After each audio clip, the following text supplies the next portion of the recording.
My 11-year-old daughter stood outside the house we once called home. Her hair was soaked, her fingers blue, her backpack slumped like a defeated soldier. The key didn't fit. For 5 hours she waited in the rain until my mother finally opened the door holding a wine glass and said, "We've decided you and your dad don't live here anymore." I didn't yell. I didn't beg. I just said understood.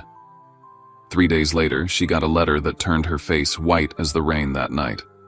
I'm Hollis Quaid, and this is what happens when family stops meaning love and starts meaning power. Before I share my story, I'd love to know you're here with me. Drop a simple hi in the comments or tell me where you're watching from. Sometimes knowing someone's listening makes all the difference. Thank you. And now, let me tell you everything. If my story touches you, please consider subscribing to our channel. Every follow, every comment helps stories like mine be heard, stories about justice, about second chances, about finding peace when love turns cruel. The day it happened started like every other long shift.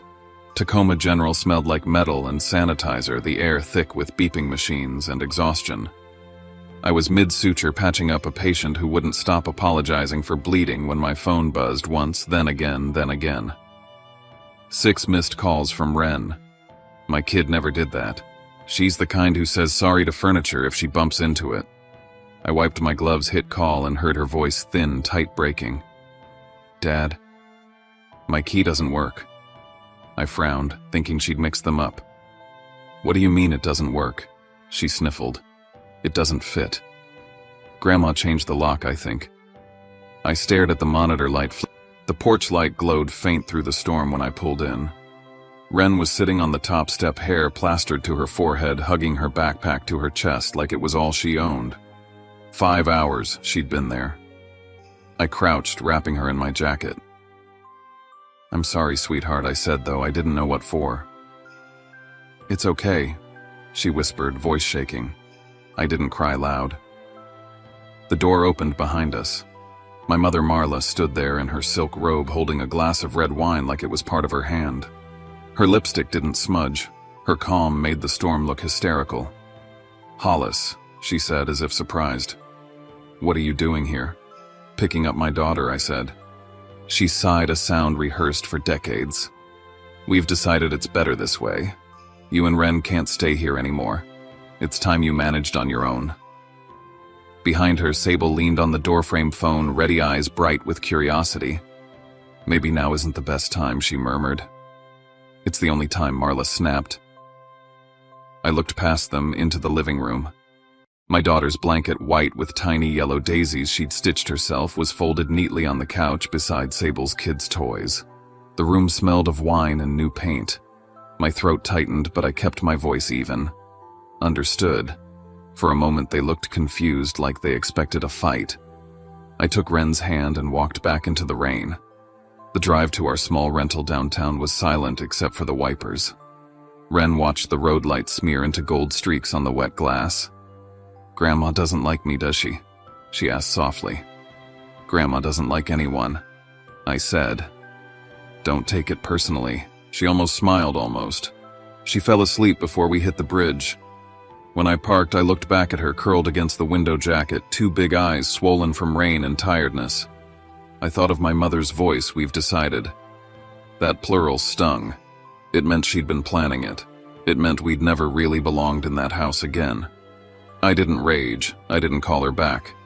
Instead, I dried Ren's hair, covered her with the daisy blanket, and whispered the only promise I could keep. "We'll go home again," I said, the real kind. Then I sat in the dark living room listening to the storm outside and memorizing every sound of the rain, because one day I would need proof it happened exactly this way. Grief has a strange smell, half bleach, half denial. 3 weeks after my father's funeral, that smell still lingered on the house in Gig Harbor. But my mother had already decided the best way to move on was to redecorate.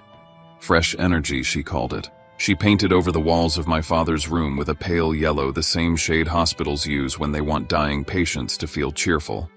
His books, decades of medical notes, journals, a lifetime of cases were stacked in boxes and pushed into the garage. By the time I got home from work that night, the walls were dry and family photos of Sable, her husband Colt, and their kids hung where my father's diplomas once were. That was the first time I realized grief could be weaponized. I'd moved back in 2 years earlier when Dad's health began to fail. Ren and I turned his old office into a small care room, charts taped to the walls, pills sorted by color, alarms set through the night. Marla called herself his caretaker, but her idea of care was arranging flowers and refilling her glass. Ren adored her grandfather. She'd sit for hours drawing birds on the patio while he told her stories from the hospital. When he died, she cried in silence, clutching the stethoscope he'd given her. My mother didn't shed a tear. She called the funeral efficient.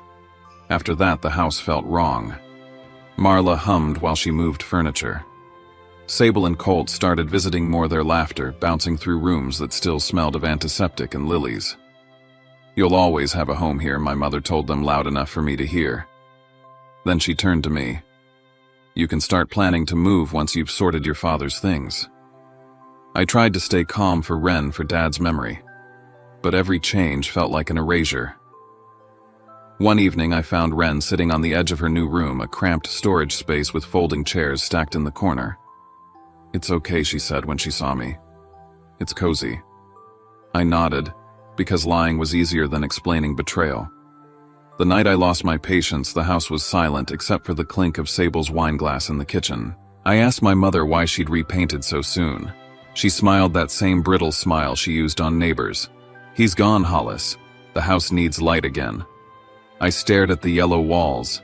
"That color doesn't bring light, Mom. It buries it." She turned away, pretending she hadn't heard.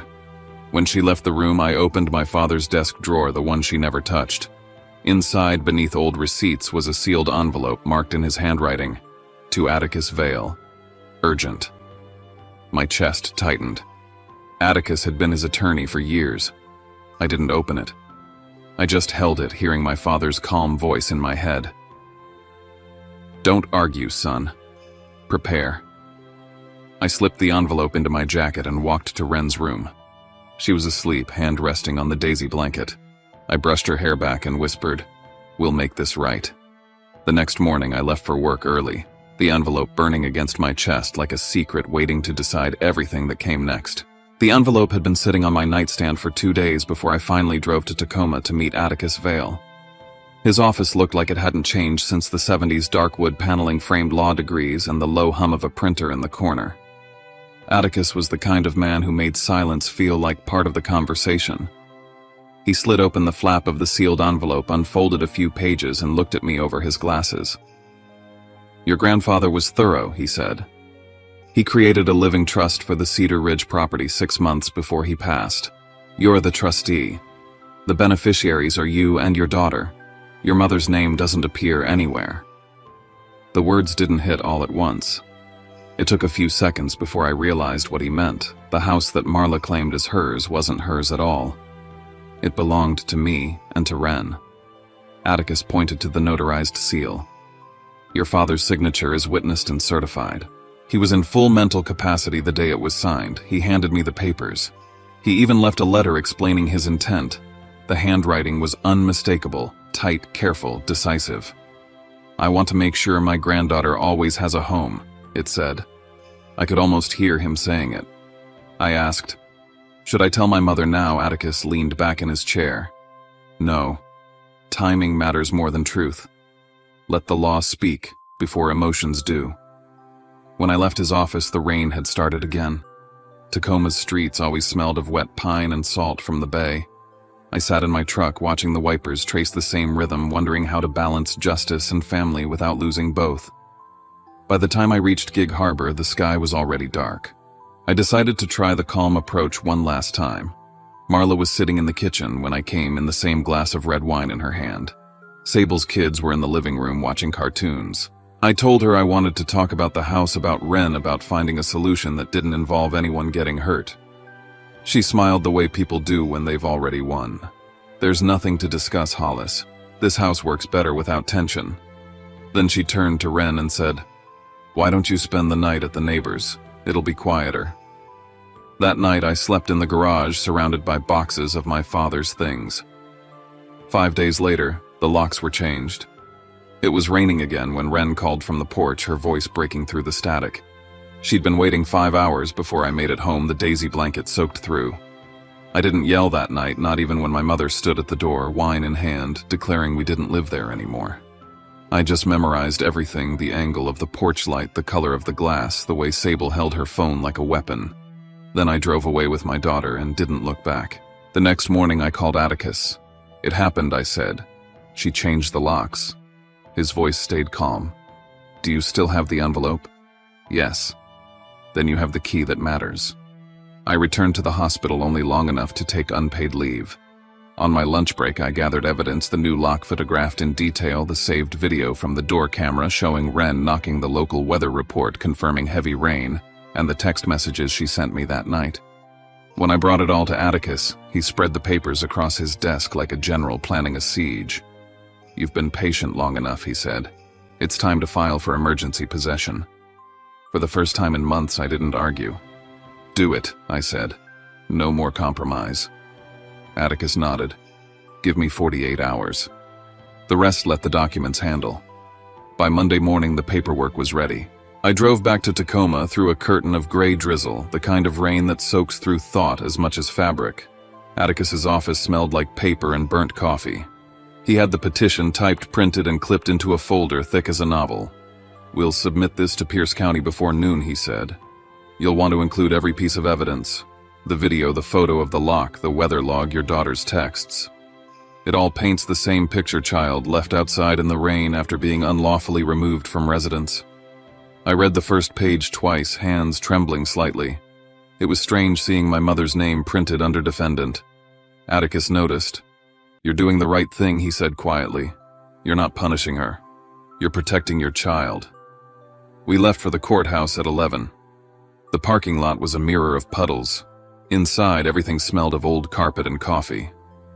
I sat in the hallway while Atticus filed the motion. The sound of the copier and muffled voices behind glass felt oddly distant. My thoughts kept circling back to Wren sitting cross-legged on the apartment floor trying to do homework under a flickering lamp. She hadn't asked once when we were going home. That silence hurt more than any accusation could. By 3, the clerk confirmed the filing was accepted. Atticus handed me a copy stamped with today's date. Emergency possession means, if the court agrees, the sheriff enforces it immediately. Your mother has no right to occupy or alter the property without your consent. He looked up. "We'll know in 2 days." I went straight to the police station after. The officer at the front desk recognized my name from the report I'd filed earlier. He typed while I described what happened again in plain words. My mother locked my daughter out in the rain. He asked how old Wren was. 11, I said. He stopped typing for a moment, nodded, and said, "That's neglect." He attached the file to our report for the prosecutor's office.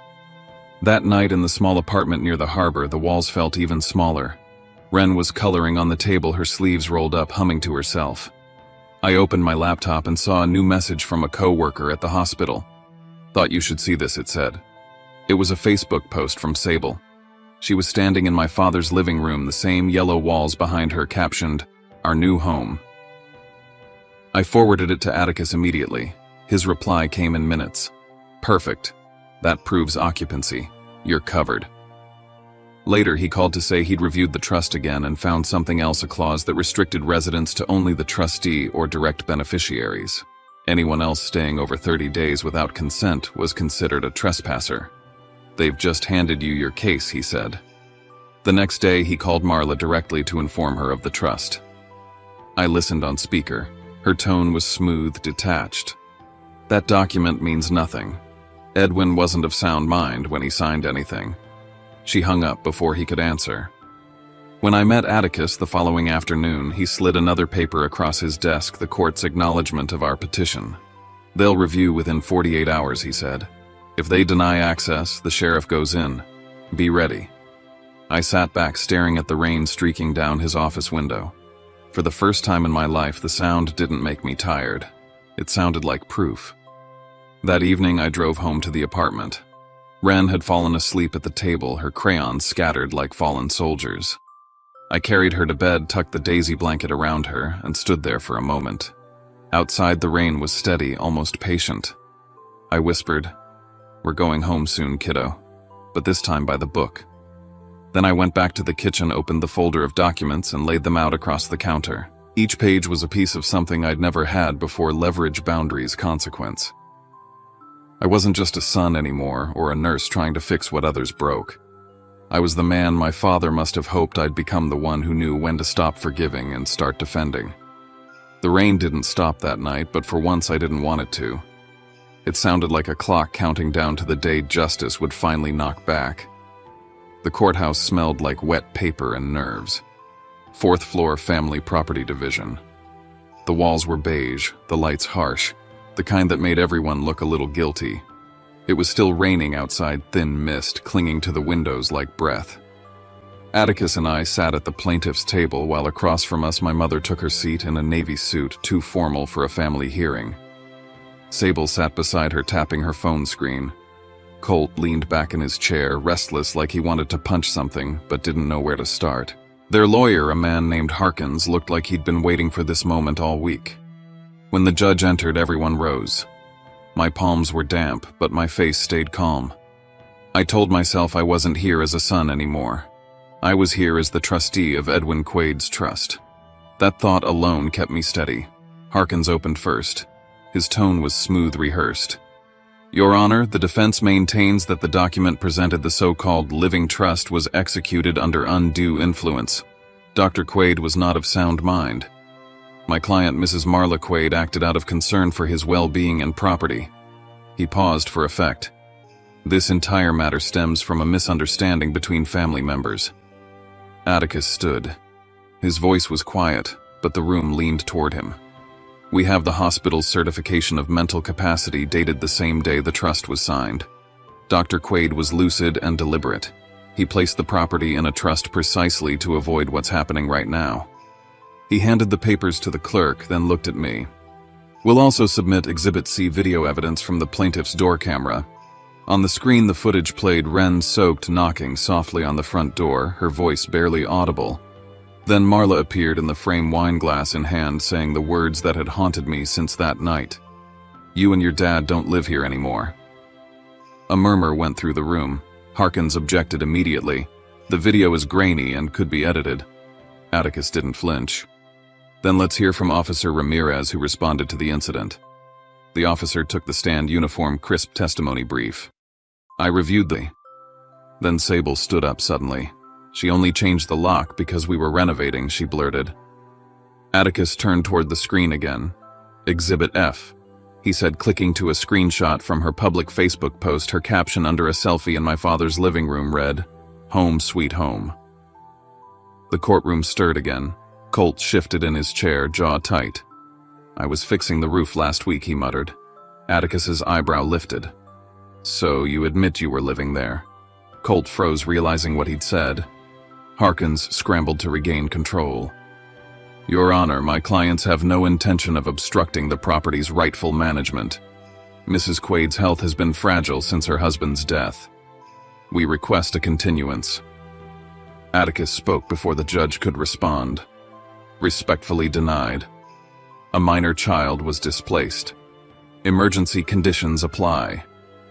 The judge nodded, once tapping his pen. Motion denied. The property shall be temporarily transferred to Trustee Hollis Quaid until final adjudication. The words hit like thunder, but I kept my head still. Across the table, my mother's face went rigid the way it used to when I disappointed her as a child. The judge stood. The gavel came down, and just like that, the power she'd held for decades cracked open. Outside the courtroom, the rain had eased to a drizzle. I leaned against the rail, watching water trail down the glass. Atticus packed his briefcase slowly. You did well, he said. That was the hardest part. I shook my head. No. The hardest part is realizing she'll never stop. He studied me for a moment. Then neither will we. As we walked toward the elevators, my phone buzzed. A new message from an unknown number. You don't know her. She's hiding something. I stared at it for a long moment before sliding the phone into my pocket. Somewhere inside me, an old fear woke up and started breathing again. Thursday morning came gray and heavy. The kind of sky that looks like it's waiting for a verdict.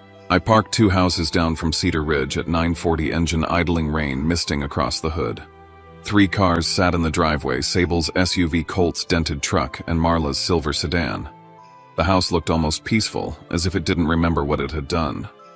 At exactly 10, the deputies arrived, 2 of them calm and polite, their uniforms crisp. Atticus stepped out of his car and met them by the gatefolder in hand. "Pierce County Enforcement," one deputy said as he walked up the steps.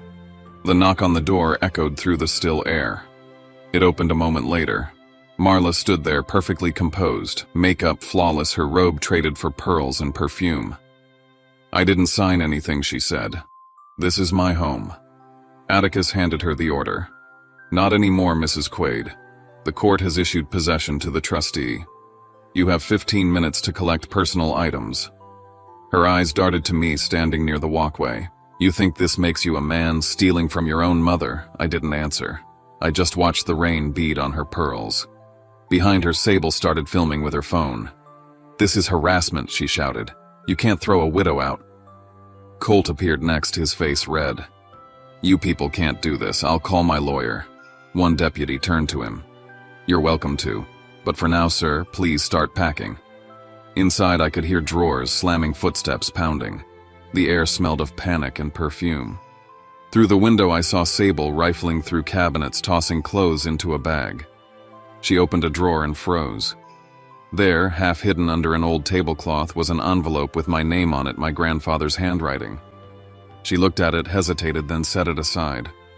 I walked past her quietly, picked it up, and slipped it into my jacket. Colt came storming out, holding a yellowed piece of paper. "This says the house was co-owned," he barked. Atticus glanced at it once. "That's a photocopy. The original was voided when the trust was executed." Colt cursed under his breath and threw it into a box. Marla was the last to leave. She stopped on the threshold, eyes locked on mine. "You think you've won," she said softly. "But this house has a way of killing the men who think they own it first, your father, and now you." Her words sank deep, sour and cold. I didn't move. I didn't give her the satisfaction of a reaction. The deputies waited as she stepped outside, her heels sinking into the wet gravel.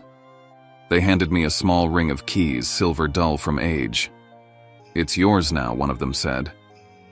I closed my hand around them. It always was. When the last car pulled out of the driveway, the silence that followed was unreal, thick enough to feel. I walked back to the porch. The daisy blanket was still folded where Wren had left it months before, faintly smelling of rain. Inside, the air was stale dust, old wine, and that strange sweetness of fresh paint. I opened the windows one by one, letting the cold air sweep through. Standing in the doorway of my father's old room, I looked at the yellow walls and whispered, "I kept my promise." For a moment, it felt like he might answer. But there was only the rustle of the curtains, the faint creak of the floorboards, and the sound of wind moving through a house that finally, after all these years, belonged to the right person again. I stepped outside, breathing in the damp cedar air. The fog was lifting from the trees, the sky lightening at the edges.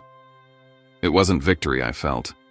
It was something smaller, quieter, but far more real, like the first breath after holding it too long. Cedar Ridge stood still behind me, hollow and echoing, but free. And for the first time, so was I. By the time I drove back across the Narrows Bridge, the storm had thinned to mist. The world looked rinsed clean, but tired, the kind of tired that doesn't fade with sleep. Wren sat beside me, hugging the daisy blanket she'd refused to let go of, even through all those weeks at the apartment. The boxes in the back seat rattled with every turn. Everything we owned now fit inside 4 cardboard squares and 1 old guitar case. When the house came into view at the top of the hill, she leaned forward, eyes wide. "We're really going back?" she asked. I nodded. "Not because they let us, honey.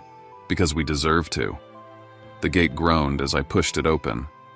The grass was high, the air thick with the smell of cedar and leftover rain. The porch light, once cold, flickered weakly when I turned the switch. The lock clicked open with a dry, metallic cough. Inside, the air felt strange, half memory, half stranger. Dust floated in the afternoon light. The smell of old wine clung to the corners. The yellow paint on the living room walls had dried unevenly, streaked like something done in a hurry. Wren didn't hesitate. She ran up the stairs, her small footsteps echoing through the empty hallways, touching walls, turning knobs, testing each door as if to remind the house we were back. She let out a small cry when she found her blanket folded in the closet, still smelling faintly of soap and summer. "It's here," she said, clutching it to her chest. I smiled, but something inside me stayed quiet. I walked through each room slowly.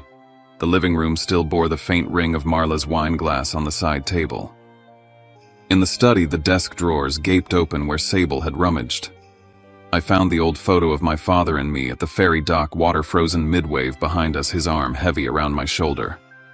I took it and placed it on the mantel. The air felt heavier than before, as if the walls had been waiting to exhale. When I opened the door to my grandfather's room, the smell hit me, paint and lost, sterile and wrong. The walls glowed that same muted yellow, cheerful in the most dishonest way. I sat on the edge of the bed and pulled open the drawer where I'd hidden the letter I'd found during the eviction. It was still there, the paper folded into itself, edges soft with age. I opened it carefully. His handwriting was small, controlled. "If you're reading this, Hollis, it means your mother has lost herself to what she fears most, emptiness. People who fight for walls and furniture have already lost the home inside them. Don't become one of them." My throat tightened as I read the next line. "Before I go, know this: Marla sold the hospital shares meant for the family to cover Sable's debts. I signed the trust to protect what little was left for you and the child." I stared at the words until they blurred. Suddenly, my mother's sentence, "This house killed your father," didn't sound metaphorical anymore. Maybe she wasn't warning me. Maybe she was confessing. Maybe my father had been broken by the same endless battle of control, love, twisted into possession. When I came back downstairs, Wren had arranged her blanket neatly on the old couch and was drawing with a stub of pencil she found in a drawer. "Baba," she said, "why did Grandma do all that?"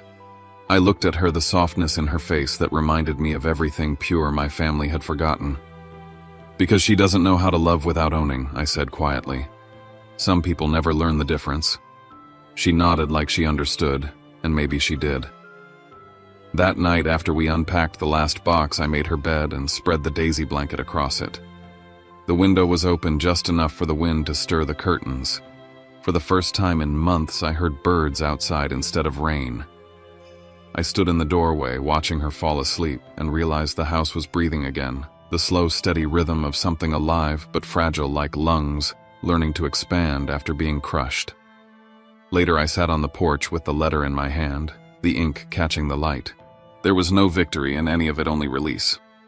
Some wins don't feel like triumph. They just feel like oxygen. I folded the letter carefully, placed it in my father's wooden box, and wrote on the lid in pencil, "Case closed." Then I leaned back, listening to the quiet, letting the night wrap around the house like forgiveness we hadn't asked for, but maybe finally earned. 6 months passed before I realized the house no longer felt haunted. The summer came slow to Gig Harbor, bringing soft heat and long evenings that stretched until the sky turned silver. The garden behind Cedar Ridge was green again. Wren had planted marigolds and small cucumbers with a determination that felt like healing. We lived simply, mornings with coffee and birdsong nights with the faint hum of the ferry in the distance. One afternoon, I opened my laptop to an email from Atticus. "They've dropped the countersuit. Insufficient evidence." Just like that, the last thread tying us to Marla's fight snapped. I stared at the screen, half expecting relief to rush in, but instead came silence. Calm, heavy, absolute. News about my mother and Sable trickled in through small-town gossip and hospital co-workers. After losing the house, Marla moved in with them in Olympia. A month later, Colt was gone, kicked out after another argument about money. Police had shown up just like before. Then came the stories about shouting matches, furniture thrown, and a Facebook argument where Sable accused Marla of selling her soul for curtains. Someone sent me screenshots. I didn't reply, but I smiled a little. The chaos had simply moved zip codes. Wren never asked about them. Instead, she focused on the garden, the house, the way the air smelled different after rain. One evening she ran in from the backyard holding a sketchbook. "Look," she said. She'd drawn Cedar Ridge, every window bright, but above the roof was a small bird in flight. "It's us," she said. "Because we don't have to hide anymore." I couldn't speak for a moment. I just hugged her, feeling the truth of it. Later that week, while clearing the weeds under the old cedar tree, my shovel hit something solid. I dug a little and uncovered a rusted tin box. Inside was my grandfather's handwriting again, his medical journal edges brittle but words intact. The last page read, "Marla never understood why I chose Hollis, but I did. Because he knows the difference between care and control." I closed the book and felt something in me settle, quiet and sure. A few days after that, a small envelope appeared in the mail. No return address. Inside was an old family photo, my mother, Father Sable, and me. My face had been cut out. I looked at it for a long moment, then dropped it into the trash without a word. Some things didn't deserve to be framed anymore. That evening, the house glowed in the last light of day. Every door was open, every window wide. I walked the hallway, hearing Wren humming from her room, the smell of dinner drifting from the kitchen. For the first time, Cedar Ridge felt like what it was meant to be, not a trophy, not a wound, but a shelter. At dinner, Wren asked, "Are we staying here forever?" I smiled. "As long as it feels like home, we stay." She nodded, satisfied, and went back to her mashed potatoes. Later that night, I sat on the porch again. The air was warm, scented with marigolds and rain-soaked wood.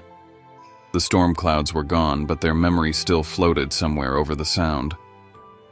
I thought about my mother wherever she was, angry, restless, still rearranging furniture to fill the silence. I didn't hate her anymore. I just pitied her. The rain began again, light and steady, tapping the roof like an old friend knocking. I closed my eyes and listened. Justice, I realized, doesn't always roar. Sometimes it whispers. Sometimes it's just the sound of a house that finally knows peace. When I opened my eyes, Wren was standing at her window, the lamp behind her casting a soft halo. She pushed the glass open, smiled out into the clear night, and let the breeze rush in. For the first time, it felt like the storm had truly passed for her, for me, and for the house that finally learned how to breathe. There are stories that end with fire, and some that end with rain. Mine ended with quiet, just the soft sound of a house breathing again after years of being held too tight.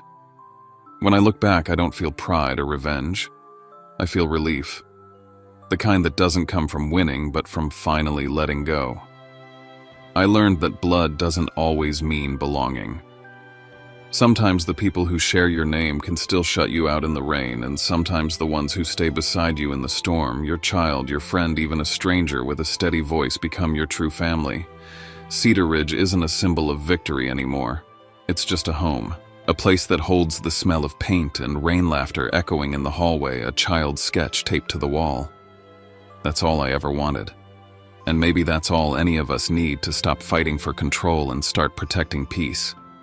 If this story made you feel something, maybe anger, maybe sorrow, maybe a small piece of hope, then I'm glad you listened. Because sometimes the hardest stories to tell are the ones that free us. Before you go, I'd love to know you're here with me. Drop a simple hi in the comments or tell me where you're watching from. It always amazes me how far a single story can reach and how many hearts can meet in the quiet after the storm. And if you believe that healing can start even after everything falls apart, hit subscribe and stay with me. There are more stories waiting about second chances, about finding home again, about what it means to keep breathing after the storm passes. Thank you for listening. I'm Hollis Quaid, and this was my story.